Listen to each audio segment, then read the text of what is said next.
Vamos para mais uma revisão do dia. Hoje, 27 de fevereiro de 2024, última semana do mês. Então a gente tem vamos começar pelo mini índice. A gente tem, olhando de longe, a gente vê um dia bem direcional, porém nem tudo são flores.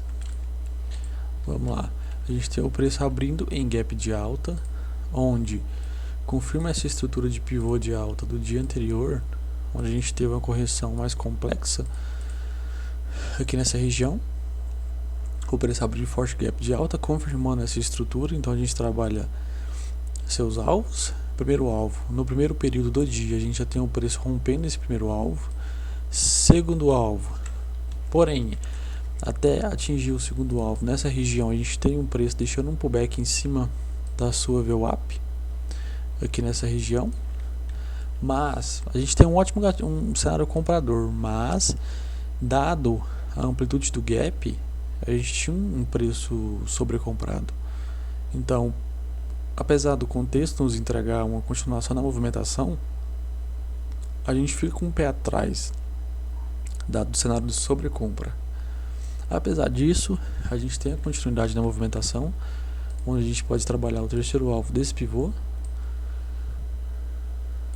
Região de terceiro alvo atingida e superada. Mas antes de atingir esse terceiro alvo, a gente tem o preço sendo conduzido pela média de 9. Não vejo gatilhos. A gente tem pontos de stop nessa região, por exemplo, compra na superação, stop nessa região, porque a gente tinha um fundo mais alto com a condição da 9. Só que entra aquele cenário, né, aquele critério de esticado, porque se a gente chegar em time frames maiores, a gente vê o quão estava esticado. Olha isso, 10 e 15. Então fica difícil alguma tomada de decisão na ponta compradora, apesar da continuidade da movimentação. Nessa região, nós temos a gente pode trabalhar, já que foi rompido o pivô do dia anterior, trabalhar a região desse pivôzinho aqui do dia. A gente tem o preço cravando na região do seu terceiro alvo, crava na região do terceiro alvo, onde ele estica mais ainda, ficando afastado da 9, deixa um cenário de fraqueza compradora. A gente vê os candles aqui com amplas sombras superiores. Inicia o processo corretivo mais profundo. Por que mais profundo? Porque a gente tem o rompimento da 9, que até então estava servindo de relevante suporte dinâmico. Ocorre o rompimento da 9, porém mais abaixo nós tínhamos a 20 ascendente. 20 ascendente serve de suporte dinâmico. O preço entrega a nova perna de alta, segura na região de máxima do dia, que era terceiro alvo do dia também, e deixa esse cenário de divergência e falha de topo com o seu indicador. Porém, a gente tinha ambas médias curtas próximas do preço, então acaba dificultando alguma tomada de decisão na ponta vendedora. Porém, para quem tomou a posição, a gente tinha um stop de 174 pontos, acabou estopando. A região de médias serve de suporte dinâmico. E o que é mais engraçado, nessa retomada compradora a gente não tem ímpeto comprador. Olha essa sombra superior. Porém, na sequência nós temos um preço deixando um gatilho de compra.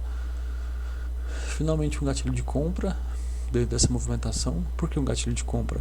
O preço dessa região de 29 ascendentes deixa uma primeira perna de alta e deixa um pullbackzinho escondido nessa região. A gente pode trabalhar com a compra aqui e com um stop aqui. Um stop bem barato. Houve continuidade, houve o rompimento de máxima do dia. A gente vê que não há ímpeto comprador. Olha essa correção, o preço corrige até a média de 20. Na retomada compradora a gente não tem ímpeto. Olha o tamanho dessa sombra. Então assim, a gente tem uma movimentação direcional, porém demonstrando fraqueza compradora em certos pontos, onde a gente tem novamente o preço testando a 9, deixando nova sombra superior, sinal de fraqueza compradora. Iniciando o processo corretivo, entra forte pressão de compra. Essa pressão de compra aqui provavelmente era notícia, não sei se tinha notícia 3 horas, mas normalmente 3 horas costuma ter notícias relevantes. Entra pressão de compra, rompe o máximo do dia novamente e se mantém dentro desse fractal de trocas de polaridade nessa região, aqui e aqui. Mas, para mim, em minha visão, dentro da minha leitura, eu vejo um gatilho de compra apenas nessa superação. Não vi nada no dia todo, apesar desse dia bem direcional. A gente tinha um preço dentro de uma estrutura de alta aqui, uma possível cunha, ou na verdade a gente pode dizer que era uma cunha, porque a gente vê que o preço vem afunilando e no último candle do dia o preço confirma essa cunha. Basicamente foi isso o mini índice. Já no mini dólar, a gente tem o preço aí bem direcional no dia de hoje. A gente teve um índice direcional na movimentação altista, temos um dólar direcional na movimentação baixista. A gente tem um preço em primeiro momento abrindo em gap de baixa,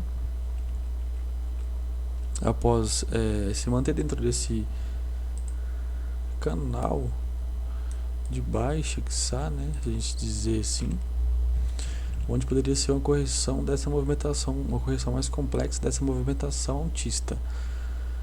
Tanto é que era viável ficar atento às suas possíveis retrações mais abaixo. Voltando ao dia de hoje, a gente tem o preço então abrindo em gap de baixa, olhando bem as médias, temos todas as médias descendentes, então assim, a gente tem um indicativo de uma movimentação vendedora. Temos também um pivôzinho de baixa nessa região, então o preço abre confirmando um pivô de baixa. Em primeiro momento, região de VWAP serve de barreira para os preços, que o preço negocia em cima dela, porém nessa região aqui a gente tem o que? Justamente nesse gatilho, nesse candle, a gente tem um preço testando um 9 descendente, deixando um gatilho vendedor, onde a gente poderia trabalhar possíveis alvos antecipando a confirmação desse pivôzinho de baixa. Feita a venda, ativa a venda, não há continuidade de imediato, porém também é viável frisar que não houve o stop da operação. Então nós temos o preço aí sem direção, né, brigando nessa região de médias móveis, então a gente tem um contexto bem complexo, onde era viável até traçar um possível afunilamento nessa região. Nessa região aqui ocorre o rompimento da região de mínima do dia, que era mais embaixo. Aqui, nessa aqui, confirma um pivôzinho de baixa, a gente poderia trabalhar o Fibogap, que seria aqui, uma correção mais complexa, para dar continuidade na movimentação. Não vejo gatilho nessa região, porém, esse carinha foi o gatilho do dia. Por quê? Primeiro, troca de polaridade.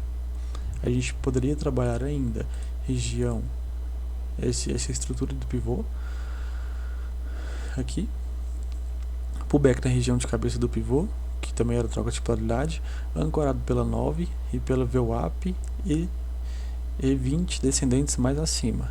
Feita a venda, um gatilho muito barato de 3,34 pontos. Bom, entra a pressão de compra, de venda. Primeiro alvo do pivô atingido em linha reta, segundo alvo do pivô atingido em linha reta. Nessa região de segundo alvo a gente tem o que?